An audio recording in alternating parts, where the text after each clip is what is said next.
Assalamualaikum warahmatullahi wabarakatuh. Alhamdulillah, alhamdulillahi rabbil alamin. Wabihi nasta'inu ala umuri dunya waddin. Wassalatu wassalamu ala ashrafil anbiya'i wal mursalin, Sayyidina wa maulana Muhammadin wa ala alihi wa sahbihi ajma'in, amma ba'du. Para jamaah yang dimuliakan Allah subhanahu wa ta'ala, melanjutkan pelajaran kitab fikih Fathul Qorib, kita sampai kepada kitab zakat atau pelajaran yang menjelaskan tentang zakat. Zakat itu artinya pensucian, pembersihan. Dan zakat itu ada beberapa jenis, tapi dikenal orang zakat itu ada dua jenis atau ada dua macam. Yang pertama zakat fitrah, yang kedua zakat mal. Apa itu zakat fitrah?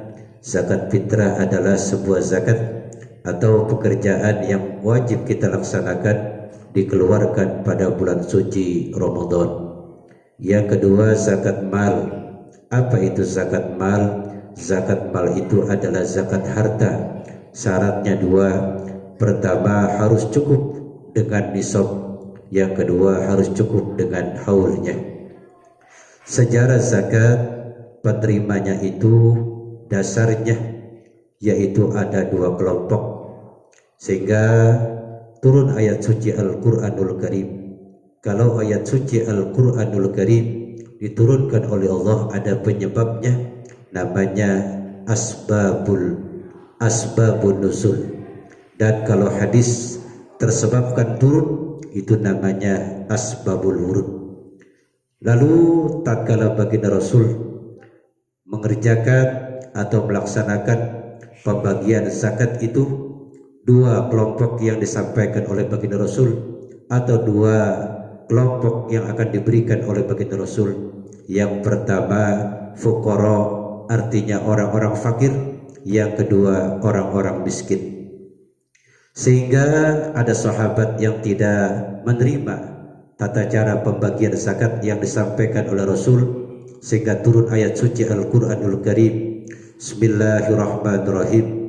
Innamas sadaqatu lil fuqara'i wal masakin wal 'amilina 'alaiha wal mu'allafati qulubuhum wa fi riqab wal gharimina wa fi sabilillah wa ibnis sabil.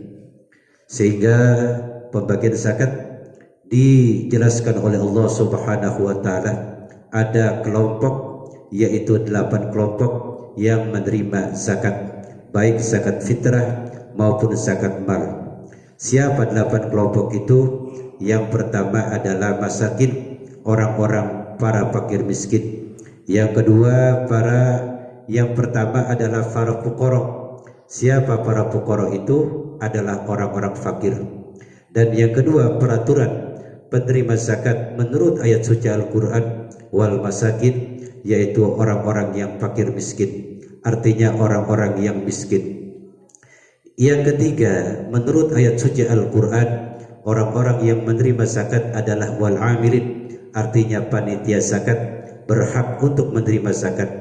Lalu wal muallafati qulubuhum wa fir riqab, termasuk orang-orang yang baru masuk agama Islam yang dikenal dengan muallaf. Itu 8 asnaf, 8 kelompok yang berhak menerima zakat, baik zakat fitrah maupun zakat mal, sesuai daripada ajaran junjungan Rasulullah sallallahu alaihi wasallam, yaitu zakat di mana diberikan kepada fuqara, masakin, orang-orang yang baru masuk agama Islam, orang-orang yang menjadi pengurus zakat atau panitia zakat, termasuk wafiriqab, termasuk orang yang fisabilillah, termasuk orang yang ibnu sabil, termasuk orang-orang yang gharimin. Itu semua aturan daripada ayat suci Al-Quran, bersumber daripada surah Al-A'la. Bismillahirrahmanirrahim.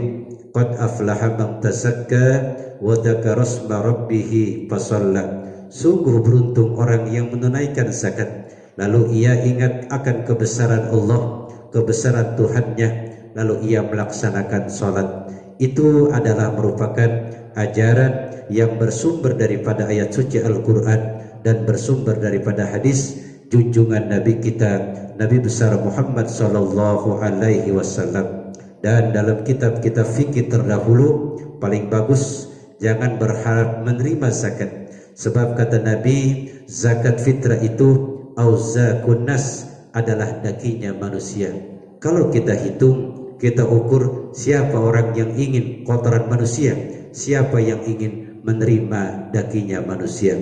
Mudah-mudahan kita semua bisa menjalankan perintahnya Allah, agama yang dibawa oleh Rasulullah, yaitu membayar zakat, baik zakat fitrah yang berada pada bulan suci Ramadan atau zakat mal di dalam bulan suci Ramadan atau di luar bulan suci Ramadan, seperti aturan-aturan yang di atas tadi dijelaskan. Ini uraian zakat yang bersumber daripada kitab Fathul Qarib. Mudah-mudahan pelajaran ini bisa kita amalkan dalam kehidupan kita sehari-hari, sehingga hidup kita bahagia dunia dan akhirat. Wassalamualaikum warahmatullahi wabarakatuh.